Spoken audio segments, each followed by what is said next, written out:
चलिए आज हम हिंदी के नया चैप्टर पढ़ेंगे। इससे भी क्वेश्चन इंपॉर्टेंट रहते हैं, लेकिन यहाँ से ऑब्जेक्टिव कम सब्जेक्टिव की आशा ज्यादा रहेगा। ये वो ऑब्जेक्टिव फिक्स है इस चैप्टर से भी, ठीक ना। तो चलते हैं हिंदी में पढ़ने। उसके बाद जहां जहां हमको लगेगा पढ़ाने वाला ये लिखाने वाला चीज है अंडरलाइन करते जाएंगे। आप लोग कॉपी तैयार रखिएगा, लेकिन सब चीज तो बना ले, सब तो दे देगा, जरूरत नहीं है। ठीक है, जय हिंद। तो चलिए आज हम पढ़ेंगे भारत से हम क्या सीखे, जिसके लेखक कौन है, मैक्स मुलर। सबसे पहले जैसे कि इससे पहले वाले वीडियो में हम करते आ रहे हैं, आवाज नहीं, पेन किसी के पास डबल है तो दे दीजिए। अब शांत रहो, तुम्हारे पास नहीं है तो शांत रहो, तुम शांत रहो। आप जिसके पास है किसी का डबल तो एक दे दो। हाँ, तो इससे पहले हम जितने चर्चा कर चुके हैं लेखक के बारे में पढ़ते हैं, क्योंकि लेखक के परिचय से भी क्वेश्चन आते हैं। तो चलते हैं टॉपिक पे। पहला टॉपिक है कि विश्वविख्यात विद्वान फ्रेडरिक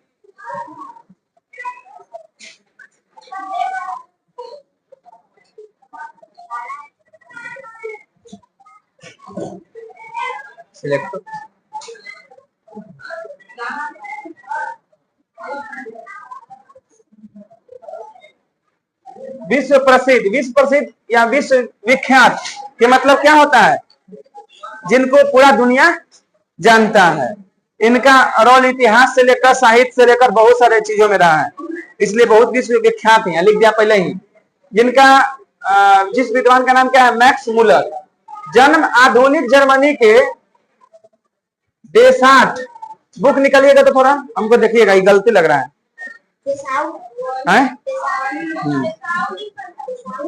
यही है, डेसाऊ है, यहाँ लिखा है डेसाठ, जो कि गलत है। यहाँ पर होगा क्या,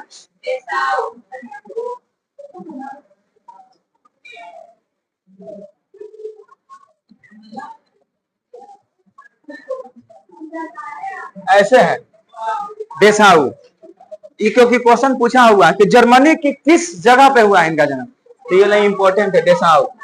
ठीक, इसको यहीं रहने दीजिए, कुछ गलती होगा तो हम इसमें देखेंगे। नगर में 6 दिसंबर 1823 को हुआ। तो इस लाइन में सबसे पहले लाइन में दो ही गो इंपॉर्टेंट है, विश्व विख्यात छोड़िए, कि इनका जन्म कब हुआ और कहाँ हुआ। जर्मनी के डेसाऊ में 2023 में शायद लगी क्वेश्चन पूछा हुआ है कि मैक्स मुलर जी का जन्म जर्मनी के किस जगह पे हुआ था, डेसाऊ। और जन्म कब हुआ, 1923 नहीं, 1823। ऑप्शन भी रह सकता। हाँ बताएंगे भारत के बारे में क्यों लिखे हैं, अभी नहीं, आगे। जब मैक्स मुलर 4 वर्ष के हुए, उनके पिता विल्हेम मुलर, ये भी क्वेश्चन पूछा हुआ है, विल्हेम मुलर कौन थे, तो मैक्स मुलर जी के पिता थे। पिता के निधन के बाद उनके परिवार की आर्थिक स्थिति बहुत ही दयनीय हो गई। फिर भी मैक्स मुलर की शिक्षा दीक्षा बाधित नहीं हुई। बचपन में ही वे संगीत के अतिरिक्त ग्रीक और लैटिन भाषा में निपुण हो गए थे तथा लैटिन कविताएं में भी लिखने लगे थे। जर्मनी देने हम लोगों ने हिंदी संस्कृत चलता है ज्यादा, इंग्लिश। जर्मनी देने कुछ भाषाओं में अंतर है, इंग्लिश की मान्यता वहां बहुत कम है, हिंदी की मान्यता कम है, वहां की एक लैटिन भाषा चलता है। आप कहीं कहीं सुनते होंगे कि सोडियम का लैटिन नाम क्या है, तो नाइट्रियम, जिसका संकेत Na होता है। हाइड्रोजन का एस से शुरू होता है, लेकिन सोडियम बोलते हैं कि एस से होता है, Na लिखते हैं। क्या है, क्योंकि उसका लैटिन नाम से लिया गया है। आप पढ़ेंगे पोटेशियम का संकेत क्या होता है, के होता है, कहे के तरह है पोटेशियम, तब पी होना चाहिए था, लेकिन वह के से, तो लैटिन नाम उसी को बोलते हैं। तो जितना लैटिन नाम है उनके सबसे जानकार हो गए थे। ठीक, इनके पिता बहुत बचपन में ही मर गए, दैनिक स्थिति बहुत खराब रही, फिर भी अपने शिक्षा के दम पर आगे पढ़ाई करते रहे, मेहनत पे। 18 वर्ष की उम्र में लिपजिंग विश्वविद्यालय, हाँ ये इंपॉर्टेंट है, उन्होंने संस्कृत का अध्ययन आरंभ कर दिया। संस्कृत वहां पर पढ़ाया जाता है जहां पर उन्होंने पढ़ा। और संस्कृत या कोई भाषा किसी देश के अंदर बंद कर रहने वाला नहीं होता है। हम यहाँ बैठ के भी अमेरिकन सीख सकते हैं और अमेरिका के इतिहास संस्कृति सब जान जाएंगे, जब तक कि भाषा न सीखे। तो भाषा सीखने के लिए तो पढ़ाई करना होगा ना। तो है जर्मनी में, लेकिन जब इस विश्वविद्यालय में जाते हैं तो वो किस विषय की पढ़ाई करते हैं, संस्कृत का अध्ययन आरंभ कर दिया। उन्होंने हितोपदेश का जर्मन भाषा में अनुवाद करवाया।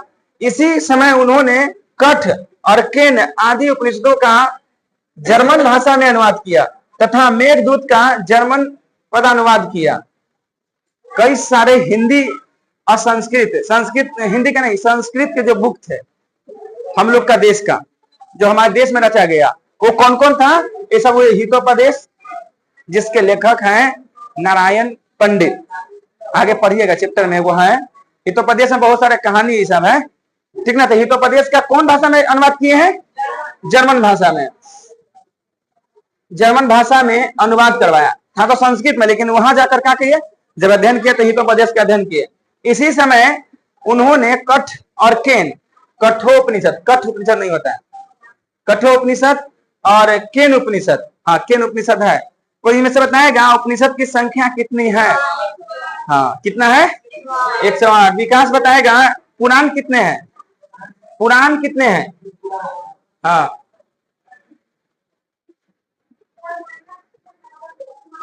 पुराण कितने हैं? उठो उठो जी, उठो तुम। पुराण कितने हैं? बच जाओ। 18 ना है जी। अच्छा नहीं है, याद है नहीं है?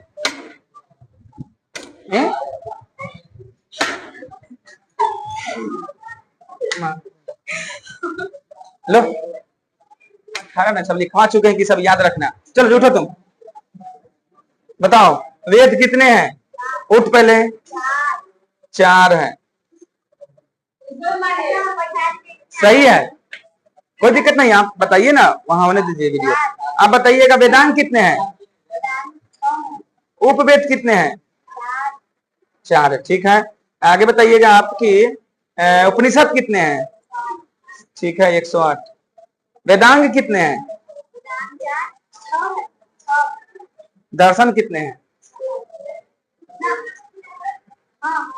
दर्शन गलत है, दर्शन भी 6 ही है। संस्कार कितने हैं? किसको पता है संस्कार कितने हैं? किसी को नहीं पता? 16 है, हाँ 16 संस्कार। आगे पढ़िएगा, हाँ बच जाइए। चलिए ऐसा कुछ वेदांग या दर्शन एक ही चीज है। चलिए तुम्हारा क्वेश्चन था, आप बताते हैं इसमें कि सर ये जर्मनी के और भारत के इतिहास में, भारत के हिंदी में क्या फेमस हो गए? तो इन्होंने भारत के संस्कृति, भारत के इतिहास को पढ़ा और पढ़कर यहाँ आए और यहाँ के हर एक बारीकी रूप से जाना, इतिहास को भी, साहित्य को भी, कहानी को भी और भारतीयों को भी।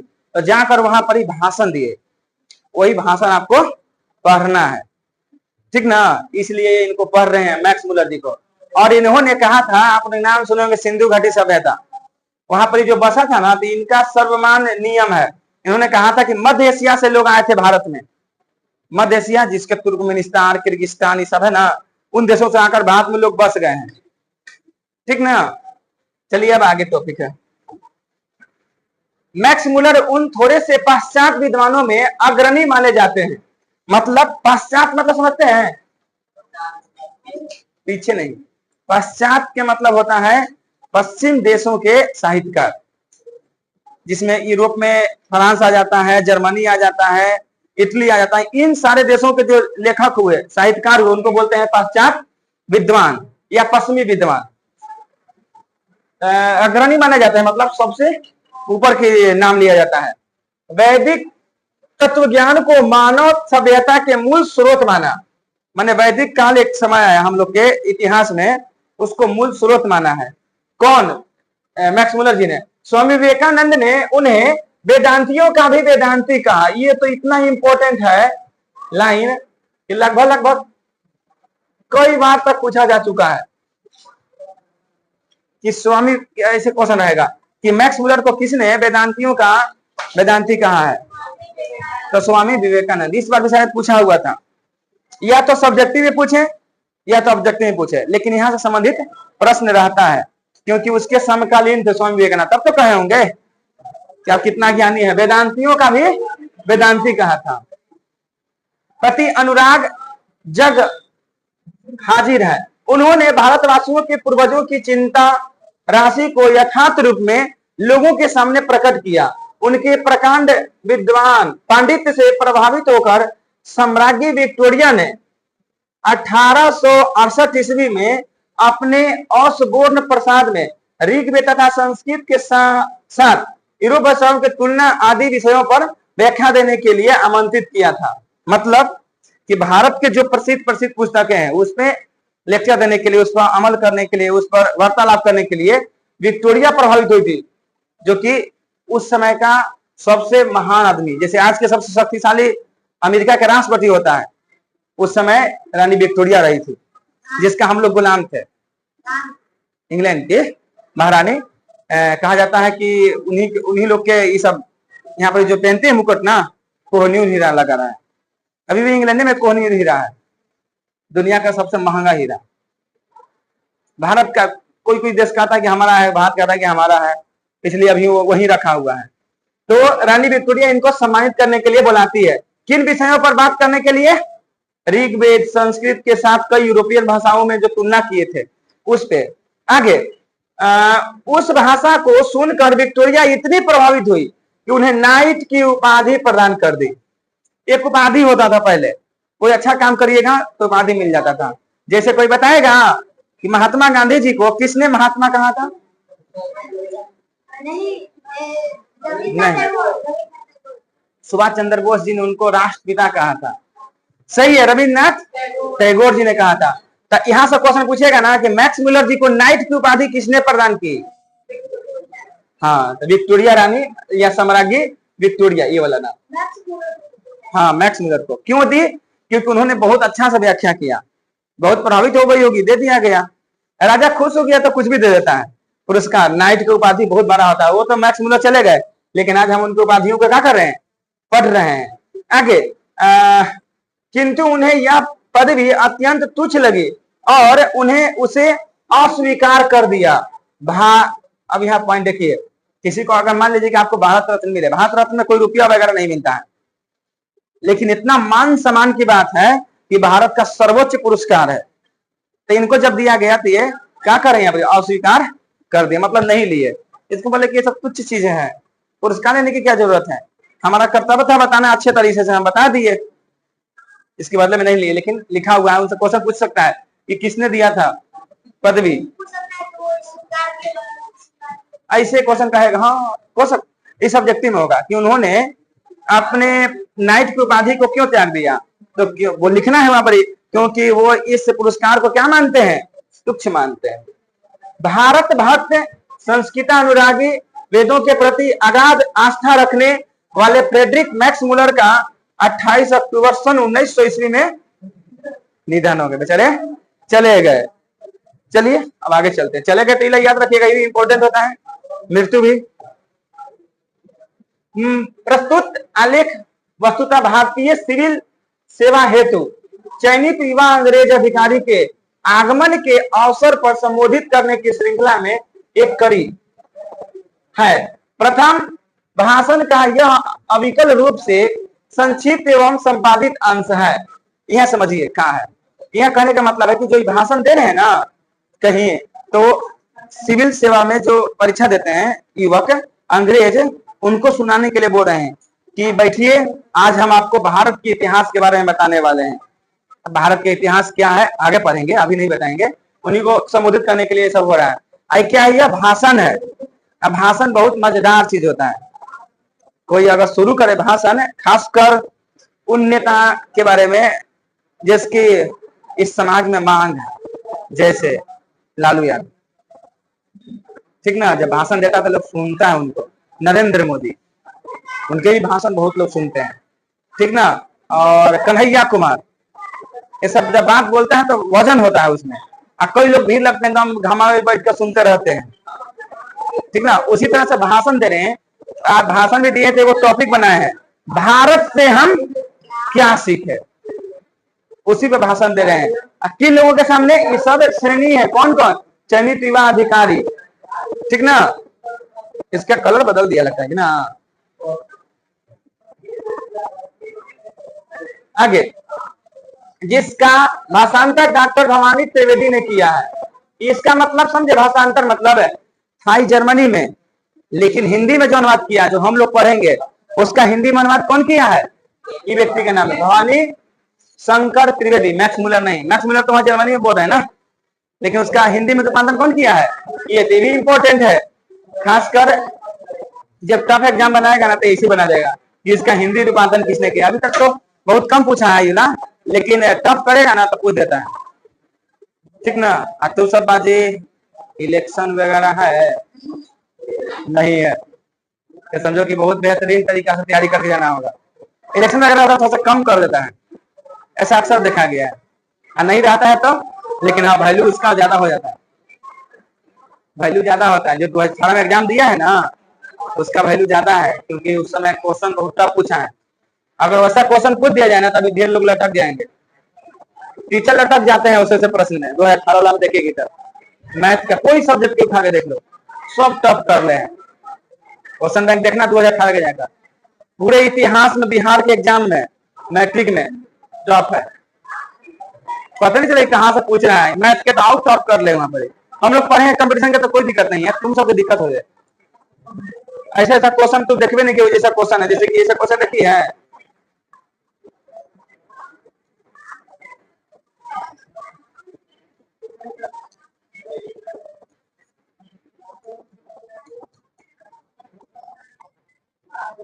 मैंने भी नहीं किए होंगे अभी। इस प्रकार से पूछा है, उसमें नंबर सिस्टम में सब आता है, तो सजग रहिए इसमें, मैंने एकदम सजगता से पढ़ना है। एक पॉइंट तो याद रखना है, भवानी शंकर त्रिवेदी ने किया है, ठीक। भाषण में मैक्स मुलर ने भारत की प्राचीनता और विलक्षणता का प्रतिपादन करते हुए नवागंतुकों अधिकारी को यह बताया है कि विश्व की सभ्यता भारत से बहुत कुछ सीखती और ग्रहण करती आई है। मैंने भारत को पूरा विश्व का शिक्षक गुरु मान रहे हैं कि भारत से पूरा दुनिया सीखा है। क्यों सीखा है? क्योंकि भारत की संस्कृति ही कुछ ऐसा है, विविधताओं में एकता की जननी है यह। कितनी भाषाओं को लेकर चलती है यह, कितने से धर्म को एक साथ लेकर चलती है। हर देश में इतना नहीं है, न इतना जनसंख्या है, न इतना भाषा है, न इतना धर्म लोग मानने वाले हैं। देश दुनिया में तो बहुत लोग हैं, लेकिन इस प्रकार के देश में ऐसे ऐसे लोग एक साथ है नहीं मिलेंगे। हम लोग इस्लाम, मुसलमान, ईसाई सब मिलजुल कर रहते हैं। अभी हैं तो कहाँ हैं? किसके जमीन पे हैं? किसके धन संपत्ति में है? ऐसा तो नहीं बात दिया कि नहीं हम ही धर्म वाला नहीं रखेंगे, नहीं देंगे लोग, हम है ना। तो इसलिए इसको बोल रहे हैं कि इससे सीखने की जरूरत है, पूरा विश्व सीखते आई है। उनके लिए यह भी एक सौभाग्यपूर्ण अवसर है कि वे इन विलक्षण देश उनकी सभ्यता संस्कृति से बहुत कुछ सीख जान सकते हैं। यह भाषण आज भी उतना ही प्रासंगिक है, बल्कि स्वाभिमान के विलोपन के इस दौर में भाषण की विवेचना का सार्थकता है। नई पीढ़ी अपने देश तथा इसकी प्राचीन सभ्यता, संस्कृति, ज्ञान, साधना, प्राकृतिक वैभव आदि की महत्ता का प्रमाणित ज्ञान प्रस्तुत भाषण से प्राप्त कर सकेगी। मतलब जब ये भाषण पढ़ेगी तो तुमको भी पता चलेगा कि हमारा देश कितना महान था। इसको महानता को खत्म किया कौन, उसकी भी आलोचना मिलता है इसमें। हम लोग तो महान थे, आज भी महान है। महानता थोड़ी कोई लेके चला गया है, यहाँ के धन संसाधन ले गया है, यहाँ के महंतों लेके चला गया। हाँ, कुछ हद तक बिगाड़ के चला गया, कुछ हद तक बिगाड़ के चला गया कि हम धोती कपड़ा में आते पढ़ाने, तो सब फ्रॉक सूट में नहीं आती, सलवार समीज में आती, ये सभी धोती अच्छी में आता, कुर्ता में। ये तो परंपरा बदल दिया, हम इसको मानते हैं। लेकिन और सभी महानताएं, भाषाएं थोड़ी छोड़ा है। हम शुरू से ही जानते आ रहे हैं, हिंदी, संस्कृत। हाँ, अब संस्कृत भाषा पर प्रभाव होने लगा कि संस्कृत ही लोग छोड़ रहे हैं। कौन पढ़ाई ज्यादा कर रहा है संस्कृत में? उसकी मांग कम हो रही है, इसलिए छोड़ते जा रहे हैं। तो कुछ भाषा, कुछ पहनावा रवा छोड़ दिए, लेकिन देश में जो इतिहास पढ़ना है, क्या रामायण पढ़ना लोग छोड़ दिए? महाभारत पढ़ना छोड़ दिए? आज भी उसकी चर्चा सत्संग होते रहते हैं। तो उसकी महानता आज भी जान पाइएगा कि क्या है, जब भाषण सुनिएगा तब। चलिए आगे चैप्टर में चलते हैं। अगला टॉपिक मतलब भारत से हम क्या सीखे। एक टॉपिक यहाँ छूट गया है कि मैक्स मुलर की प्रमुख रचनाएं कौन कौन है। रचनाएं के बारे में ना क्या लिखे इसमें?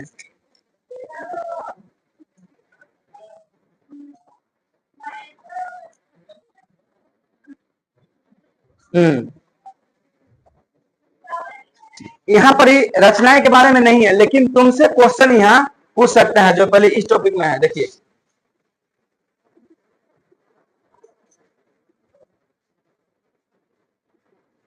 ये वाला हितोपदेश। एक और कहाँ है, मेघदूत कहाँ है, ये वाला। मेघदूत के लेखक कौन है, कालिदास। हितोपदेश के लेखक कौन है, नारायण पंडित। कौन, तो कहीं नोट में लिख लीजिए, नोट में लिखिए, हितोपदेश के लेखक नारायण पंडित हैं।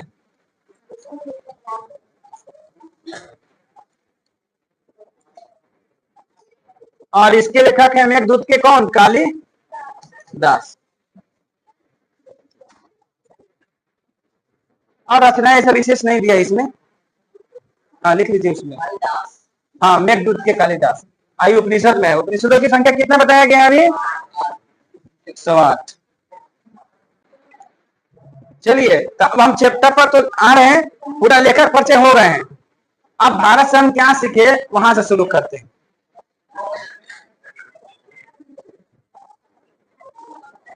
सर्वविध संपदा और प्राकृतिक सौंदर्य से परिपूर्ण कौन सा देश है।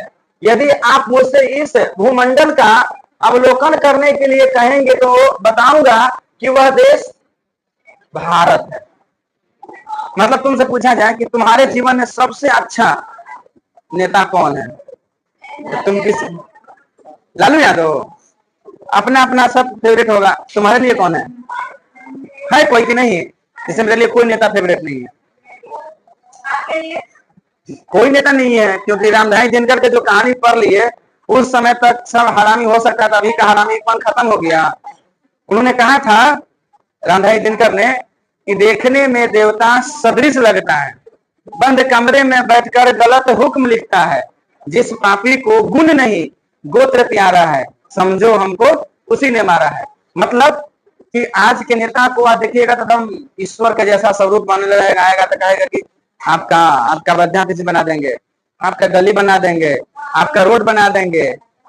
लेकिन जैसे लग रहा है कि ईश्वर आगे वरदान दे रहा है, लेकिन वही बैठकर गलत हुक्म लिखता है। मतलब कहाँ, रूम में बैठकर दूसरे के बारे में गलत हुक्म लिखता है कि इससे टैक्स इतना लेना है, यहाँ के खेत नीलाम कर देना है, गरीबों से इतना टैक्स लेना है, जितना महंगाई कर दो हमको पेट भर जाए।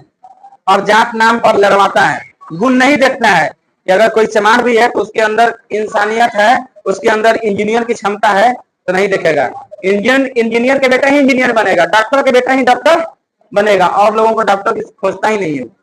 इसलिए उसको पापी कहा है। कौन, रामधारी दिनकर। ये बात हम नहीं बोले, रामधारी दिनकर बोले हैं।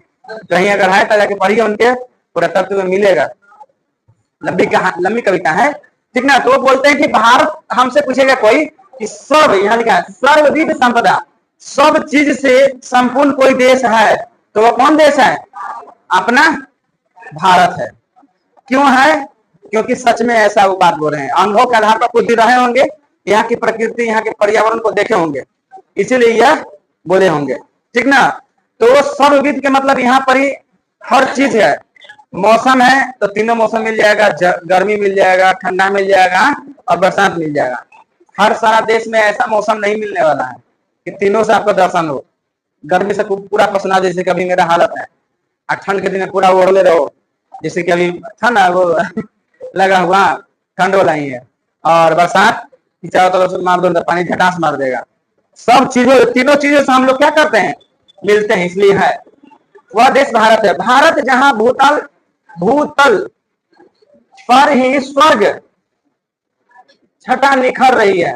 मतलब स्वर्ग कहीं और देखने की जरूरत नहीं है, अगर स्वर्ग भी देखना है तो आप कहां देख सकते हैं, भारत में देख सकते हैं। यदि आप यह जानना चाहेंगे कि मानव बस्ती की उत्कृष्ट उपलब्धियों और सर्वप्रथम साक्षात्कार किसी देश को किया है और किसी जीवन की सबसे बड़ी समस्याओं पर विचार कर उनमें से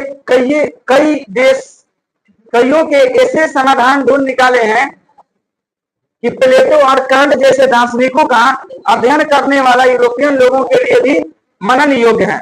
मतलब यूरोप के बहुत प्रसिद्ध ये हुए प्लेटो और कांट दार्शनिक हैं, जिनके दर्शन बहुत दुनिया पढ़ते हैं, लेकिन कह रहे हैं कि इन लोग के दर्शन से भी बहुत विशेष दर्शन मिला है, जिसने साहित्य ग्रंथ को रचा है।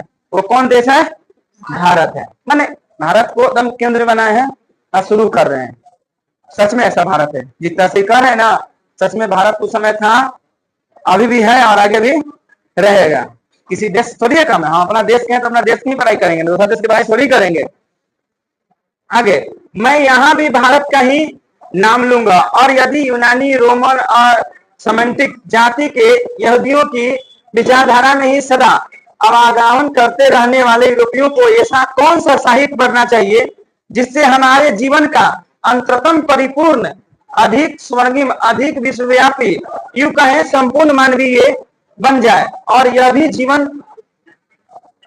जीवन ही क्यों, अगला जन्म तथा शाश्वत जीवन भी सुधार जाए।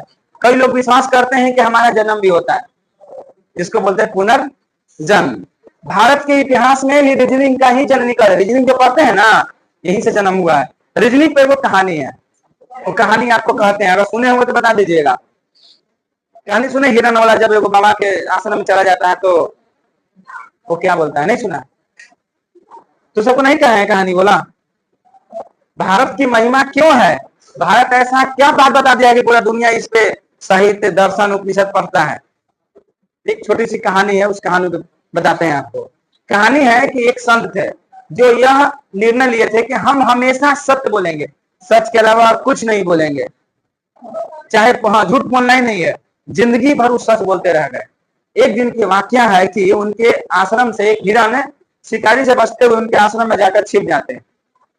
शिकारी आता है, कहता है कि इधर से हिरन को देखे हैं, तो क्या प्रण किए हुए कि हम सच बोलेंगे, झूठ बोलेंगे नहीं। अब यहाँ पर ही शर्त है कि अगर सच बोलते हैं तो हिरन की जान चला जाएगा, और झूठ बोलते हैं तो उनका पूरा अस्तित्व ही खत्म हो जाएगा।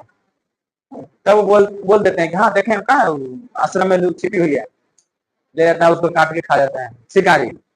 जब मरते हैं तो वो जाते हैं, इनकी इच्छा पूर्णतः बना हुआ था कि हम तो बहुत अच्छा कर्म करके जा रहे हैं, हम स्वर्ग में ही जाएंगे। तो जब गए, वो जाने का रास्ता एक ही है, ठीक ना, धरती से जाने का रास्ता एक ही है। यहाँ से एक नरक चल जाता है, यहाँ से एक स्वर्ग चलता है, कल्पना में माना गया इंसान तो यहाँ से इनका मन था कि हम तो स्वर्ग में जाएंगे बाया तरफ, इधर तो नरक है, लेकिन यहाँ से इधर नहीं लाया जाता है, नरक की तरफ। तब बोलते हैं यमराज को, महाराज इतना दिन सच बोलने का यही सजा कि हम नरक में जाए। तब बोलते हैं कि आपका जितना सच बोले थे ना, वो एक झूठ, जितना सच बोले थे उसमें से एक वो सच आपका संपूर्ण सच को खत्म कर दिया। बोले कि याद नहीं रहा, बताइए कौन हमें सब सच बोल दे कि मेरा पूरा सच खत्म हो गया। तो बोला कि अगर उस समय आप झूठ बोल देते तो आपको इधर लेके चलते। वो सच झूठ के समान था, क्योंकि वो सच बोलने से एक हिरन की जान बच जाती। तो बोले कि क्या, हाँ झूठ बोलने से। तब वो बोले कि अच्छा ऐसा बात है, तब इसके लिए हमको सजा काटना होगा। तो कि हाँ, जब सजा काटने जा रहे थे तो यमराज से एक वरदान मांगे, इस बात तक हमको फिर मौका दीजिए कि जिंदगी बस सच ही बोले हम, यादाश्त हमको खाली रहे कि हमको सच बोलना है। फिर से जन्म काटते हैं नरक में, फिर से जन्म लेते हैं इसी में। फिर वही वाक्य आता है, हिरन आता है छिप जाता है, फिर शिकारी आता है फिर पूछता है। तब यहाँ पर ये इतना अच्छा दिमाग लगाते हैं कि शिकारी भी पगला जाता है, ये भी बच जाते हैं, फिर स्वर्ग भी जाते हैं। क्या बात बोले वो, ध्यान करके सुनना। उन्होंने बोला कि राजन, जिसने देखा वो बोल नहीं सकता, जो बोल सकता है वो देखा नहीं है। अरे कहाँ बोल रहे हैं बाबा, कि जिसने देखा वो बोल नहीं सकता, और जो बोल सकता है, मैंने जो बोल सकता है वो देखा नहीं है। उसका माथा चकरा गया, वहां से भागे, काका बोलने लगा आज ये, चला जाता है वहां से। अब इसका तर्क क्या है? तर्क यह है कि आंख देखा है, लेकिन आंख बोल सकता है क्या? नहीं। जीभ बोल सकता है, लेकिन देखा है क्या? नहीं। तो यहाँ तो तर्क ऐसा हुआ कि सच भी बोल दिए, किसी की जान भी बच गया, झूठ भी नहीं बोले हैं। बात तो कह रहे हैं वही का बात को ना।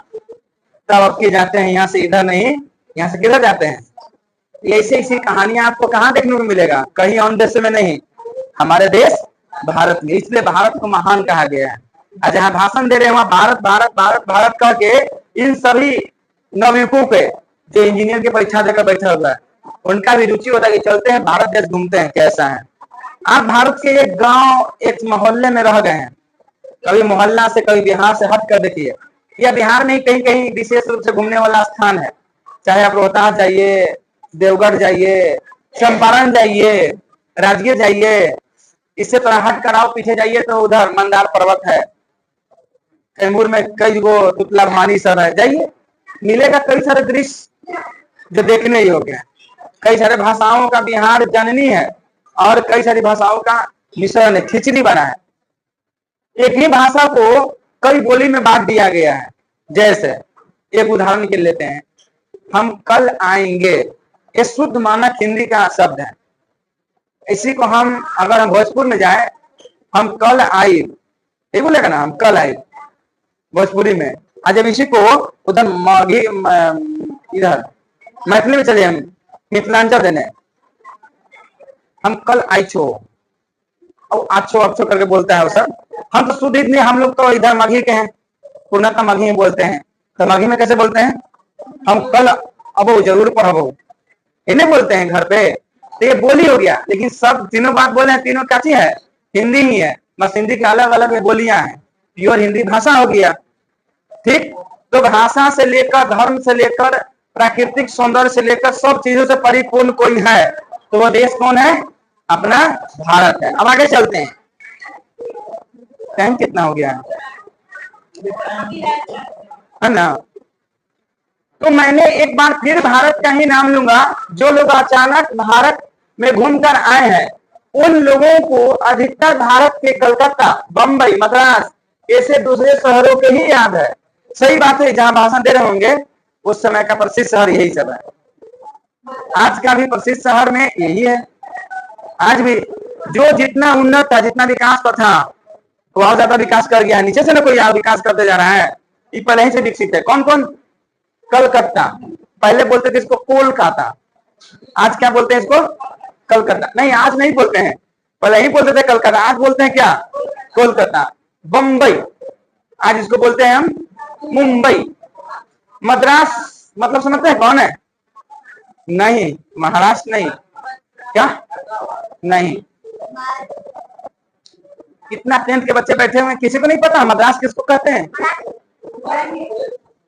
चेन्नई, तमिलनाडु के क्षेत्र के जितना है चेन्नई के आसपास में, उसको मद्रास कहा जाता है। ठीक ना। वो जब भारत का मैप पारेगा ऐसे, तो यहाँ है मद्रास, यहाँ है मुंबई और यहाँ है कोलकाता। दम त्रिकोण पे है भारत के दम दक्षिणतम में, तो इसलिए बहुत प्रसिद्ध है। तीनों तो दक्षिण में है, यहाँ से देखेगी तो ऊपर में दिल्ली है, लेकिन दिल्ली के नाम नहीं लिए है। इन्हीं शहरों के याद है, कोई अगर घुमा होगा तो इन्हीं शहर के याद रहा होगा। लेकिन मेरा भी अधिकतर ध्यान सच्चे अर्थों में भारत के नागरिक ग्रामवासियों को ही हो रहा है, क्योंकि सच्चे भारत का दर्शन वही हो सकते हैं। यह सब्जेक्टिव इंपॉर्टेंट है कि सच्चे भारत का दर्शन कहाँ होंगे। बार बार ये बात भी बोलते थे महात्मा गांधी भी कि अगर भारत का दर्शन करना है तो गांव में जाइए। हम कहाँ के लोग हैं, ग्रामीण के, तो ज्यादा जानते हैं ग्रामीण के बारे में। गांव में एक जगह बैठ कर लोग कुछ कुछ बातें करते हैं जिसका सोल्यूशन होता है। कुछ बातें बेतुकी होती है, कुछ बातें काम की होती है, लेकिन बातें होती है। शहर में लोगों को छुट्टी नहीं है, काम धंधा से, टीवी देखने से, मोबाइल देखने से। आज भी देहात में जाओ, एक चौराहा में बैठ कर पॉलिटिक्स इतना चलेगा अच्छा खासा कि नाम याद हो जाएगा, कौन गृह मंत्री है, कौन प्रधानमंत्री है, तुम बैठ जाओ सब पता चल जाएगा। इतना ना बार बार चर्चा होता है कि नाम याद हो जाए। किसी को याद है हमें भारत के रक्षा मंत्री कौन है, राजनाथ सिंह। और गृह मंत्री कौन है, ठीक है। वित्त मंत्री कौन है, हाँ, श्री निर्मला सीतारमन है। तो ये कहते हैं ना कि अगर आपको जाना है तो ये 3 गो शहर छोड़िए, चलिए मेरे साथ, या जाइए तो जाइए, घूमिए कहाँ, गांव में। भारत के कोई भी गांव में घूमिए, ऐसा नहीं कि बिहार के, भारत के कहीं भी घूमना, गांव में घूमिए। इसमें से लगता है कि कोई गया था कैमूर पर्वत पे, तो वहां देखा कि पहले वाला गांव है, मिट्टी का छोटा मोटा इतना घर बस रख ले पहाड़ पे। हाँ, वहां लग रहा था कि सच में गांव में आए हुए हैं। आज हम लोग का गांव शहर की ओर अग्रसर होते जा रहा है, शहरी जैसा जीवन होते जा रहा है। सोफा सेट मार के, पंखा, एसी उसी सब दम कंप्लीट है। हाँ बोलिए राधिका कुमारी। अच्छा, वो सब काम कहाँ से करता है? काम करता है, शहर जाता है, रहता है वहां पर ना। हाँ, और ऊपर खेती भी कुछ करता है फल फूल का। और ज्यादातर वह आप लोग जाते हो देखे होंगे, एक कंपनी था तेल निकालने वाला सब कारखाना। तो हाँ, टाइल्स मार्बल ये सब बहुत सारा सीमेंट उद्योग है उसका, है ना, उस समय काम करता है, उससे होता है। जानवर रखा हुआ है, दूध उत्पादन करता है, दूध बेचता है शहर में। हम लोग के लिए लग रहा है ना 50 किलोमीटर, दिन गया था, उस सबको डेली आने जाने में लग ही जाना बस, ठीक ना। एगो बैठा था हम लोग के साथ, इसका इंटरव्यू ले रहे थे, देख रहे थे कितना जल्दी चल गया था वहां। हम लोग तीसरे के भी तो उसके साथ नहीं गए थे, अब जाके पहले ही ढोलक उलक रखा कि हम तैयार हैं। कहा था कि शादी में जा रहे बजाने, शादी नहीं होता है। हाँ, तो गांव बहुत दूर दूर पर रहता है उसमें, हम लोग गांव घूमे कहाँ, हम तो भाषा से देख कर खुश हो गए कि वाह गांव है। उतर के तो नहीं घूमते तब था। बाद में देखिए उसके ऊपर कैमूर पर्वत पे जो पाए जाने वाली जनजातियां हैं, वो जनजाति का नाम था उरांव जनजाति। उसी के पास पास जाइएगा तो संथाल जनजाति है, जिसका नियम, हाँ, सिद्धू कानू संथाल के, बिरसा मुंडा मुंडा जनजाति के थे, ठीक ना। तो वो सबका निवास स्थान है, हम लोग वहां से घूम के चला है। हाँ, ठीक। तो ये बोलते हैं कि घूमना है तो कहीं गांव जाके घूमिए, चाहे गांव पहाड़ पर हो, चाहे समतल पर हो, चाहे पठार पर हो, कोई भी राज्य के गांव जाके घूमो, आपको भूखा आने की जरूरत नहीं पड़ेगा। अन्यथा कई गांव ऐसा भूखा मंगा कि तोरे भूखा कर दे, भीख मंगा कर देगा, सब लूट लेगा। कई गांव है लेकिन ऐसा नहीं है, गांव में तू बैठ जाओ, भूख लगा हुआ है, दे देगा खाना। कई लोग खाना खिला देते हैं, मेरे गांव में तो देखें कई आओ का पूरा गांव पे आ जाके खिला देगा। ऐसा भी मौका देखने को मिला, इतिहास में सबसे पूछिएगा कि सर 1971 में जब बांग्लादेश में क्रांति हुआ था आजादी के लिए, उस समय बांग्ला से देश से भाग कर भारत में आया था लोग। इतिहास वाला से पूछिएगा, बताएंगे। पूछना ना, इतिहास वाला से पूछना, इतिहास के टीचर से पूछना कि उस समय कैसे हैंडल किया था भारत, ठीक ना। 93,000 के आसपास में सैनिक को बंदी बना लिया था, तो उसको खाना पीना कैसे खिलाया, पूछिएगा। हम नहीं, इतिहास की बातें हैं। अब आगे पढ़ते हैं। 2-3 हजार वर्ष पुराना ही क्यों, आज भारत के ऐसे भी अनेक समस्याओं से भरपूर है जिनका समाधान 19वीं सदी के हम यूरोपीय लोगों के लिए भी उन्नत वांछनीय है। केवल हमारे पास उस भारत को पहचान सकने वाली दृष्टि की आवश्यकता है। यदि आपकी अभिरुचि की पैठ किसी विशेष क्षेत्र में है तो उनके विकास और पोषण के लिए आपको भारत में पर्याप्त अवसर मिलेंगे। मतलब कि आप नया नया चीज ढूंढने की कोशिश कर रहे हैं तो कोई देश छोड़िए, आ जाइए, कहाँ घूमिए, भारत में आपको मिलेगा नए नए सिरे से, नया ड्रेस मिलेगा, नया भाषा मिलेगा, नया धर्म मिलेगा, नई नई बोली मिलेगा, नया नया खेल मिलेगा, शास्त्रों में नई नई बात मिलेगा। हमेशा नया नया चीज लिखा रहता है, अभी भी लिखा जा रहा है, ठीक ना। चलिए अब आगे चलते हैं। टाइम कितना हो गया, क्योंकि हम 50 में जाना है। आज के लिए इतना ही रखते हैं, हम कल यहाँ से पढ़ेंगे टॉपिक, ठीक ना, क्योंकि चर्चा हो गया है, कुछ बहुत तक इसका परिचय भी हो चुका है, ठीक ना। तो आज के लिए इतना ही, बहुत लंबा चैप्टर है, कल खत्म हो जाएंगे। जय हिंद।